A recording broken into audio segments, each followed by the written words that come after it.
Hello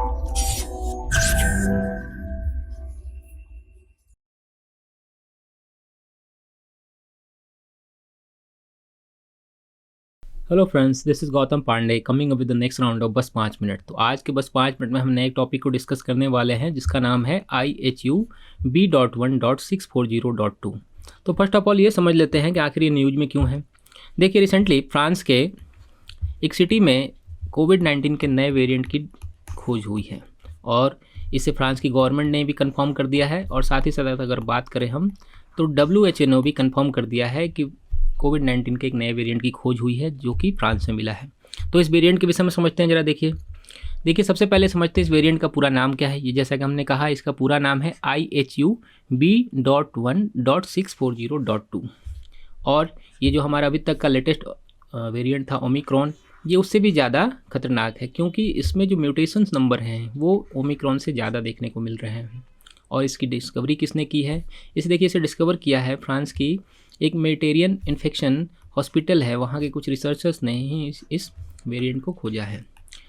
तो ऐसे में इम्पॉर्टेंट हो जाता है इस वेरिएंट के विषय में समझना, क्योंकि देखिए कहा जा रहा है कि जिस पर्सन में ये पहली बार फाउंड हुआ था वो ऑलरेडी वैक्सीनेटेड था। तो सोचिए, जो ऑलरेडी पर्सन वैक्सीनेटेड है उसमें एक नए वेरिएंट के खोज होना और चिंता की बात है। और कहा जा रहा था कि ये पर्सन हाल ही फिलहाल में कैमरून से यात्रा करके वापस आया था फ्रांस में। तो ये भी बात अब डिबेट चल रही है कि कैमरून से फ्रांस को गया है ये वेरिएंट या फ्रांस से कैमरून को गया है, बट हम उस डिबेट में नहीं जाते हैं। बट इतना हमारे लिए अच्छी खबर ये है कि फ्रांस के अलावा फ़िलहाल किसी दूसरे देश में अभी तक इस नए वेरिएंट की डिटेक्ट नहीं किया गया है। मतलब नए वेरिएंट हमारा सिर्फ और सिर्फ फ्रांस में देखने को मिला है। तो ऐसे में समझना हो ज़रूरी हो जाता है कि अभी तक कितने वेरिएंट आए हैं कोविड-19 के और कौन कौन से हैं और कौन कौन से किस देश में पाए गए थे। जरा एक एक करके देखते हैं। चलिए देखिए, सबसे पहले हम कोविड-19 के तो सबके जानते हैं। कोविड-19 चाइना में मिला था, चाइना से ही वर्ल्ड वाइड स्प्रेड हुआ है हमारा। उसके बाद आया था हमारा अल्फ़ा वेरिएंट। देखिए, जो अल्फ़ा वेरिएंट था वो मिला था हमारा UK में। और उसके बाद आया था हमारा बीटा वेरिएंट मिला था हमारा साउथ अफ्रीका में। और आप ये जो B.1.351 देख रहे हैं, ये सब जरा ये साइंटिफिक नेम होता है, इसमें कंफ्यूज होने की ज़रूरत नहीं है। इसके बाद देखिए आया था बीटा के बाद हमारा गामा वेरिएंट थोड़ा इंपॉर्टेंट हो जाता है क्योंकि ये साउथ अमेरिकन कंट्री में मिला था, ब्राज़ील में। ब्राज़ील के बाद हमारा गामा के बाद देखने को मिला हमारे डेल्टा वेरिएंट। देखिए, डेल्टा वेरिएंट से सभी लोग अच्छी तरह वाकिफ़ हैं, खासकर इंडियन कंटेक्स्ट में हम बात करें तो इंडिया में जो कोविड-19 का सेकेंड वेव था ये हमारा इसी डेल्टा वेरिएंट के कारण देखने को मिला था, जिसका साइंटिफिक नेम है B.1.617.2। और उसके बाद आया था हमारा ओमिक्रॉन, जो करंट में हम बात भी कर रहे हैं कि थर्ड वर्ड हमारा वेव आ सकता है इंडिया में कोविड का, ये ओमिक्रॉन के कारण ही देखने को मिल रहा है। जैसा कि एक बार हमने लास्ट वीडियो में आपसे डिस्कस किया था कि डेल्टा प्लस ओमिक्रॉन मिलकर डेल्मिक्रॉन वाला कॉन्सेप्ट चल रहा है वर्ल्ड वाइड। तो डेल्मिक्रॉन की बात अभी हो ही रही थी, तो उससे बाद में एक नया वेरिएंट आ गया, ये हमारा आया IHU B.1.640.2।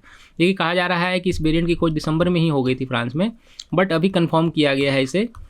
तो हम उस डिबेट में नहीं जाते कि कब हुआ कब नहीं हुआ, लेकिन नया वेरिएंट हमारा है, ये है हमारा IHU B.1.640.2।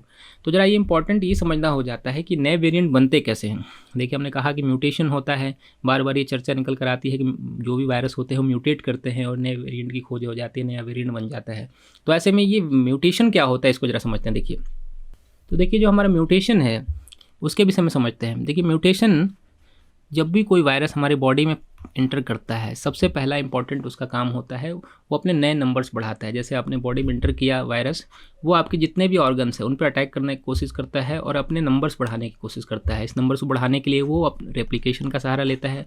Replication in sense अगर कॉमन लैंग्वेज में समझने की बात करें तो जो वायरस है वो अपनी कॉपी बनाता चला जाता है। मीन्स अगर एक वायरस एंटर किया आपकी बॉडी में तो हो सकता है कुछ दिनों में वो उसके वायरस के नंबर 100 हो जाए, फिर 1000 हो जाए। तो बार बार वो अपने आप को कॉपी करता चला जाता है, बार बार कॉपी करता जाएगा। और ये जो कॉपी करने वाली प्रोसेस होती है यही हमारी कहलाती है म्यूटेशन।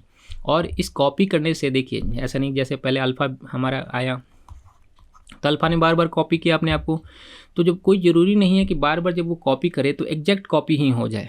अगर एग्जैक्ट कॉपी नहीं हो पाती, अगर वायरस से थोड़ी सी भी गलती होती है तो एक नए वेरिएंट की खोज आ जाती है। जैसे अगर मान लीजिए अल्फ़ा कॉपी एग्जैक्ट नहीं हो पाया तो हमने देखा कि बीटा वेरिएंट आ गया। तो यही हमारा प्रोसेस कहलाया म्यूटेशन, और इस गलती से जो नया निकल कर आ जाता है नया वायरस, वो कहला जाता है हमारा नया वेरिएंट। तो इस वीडियो में फिलहाल के लिए इतना ही, मिलते हैं अगले वीडियो में। Thanks for watching. Current Affairs by Forum IAS is an all-in-one program that covers the dynamic aspect of the syllabus from both prelims and mains perspective. Last year, we have helped more than 100 students crack IAS with our current affairs classes.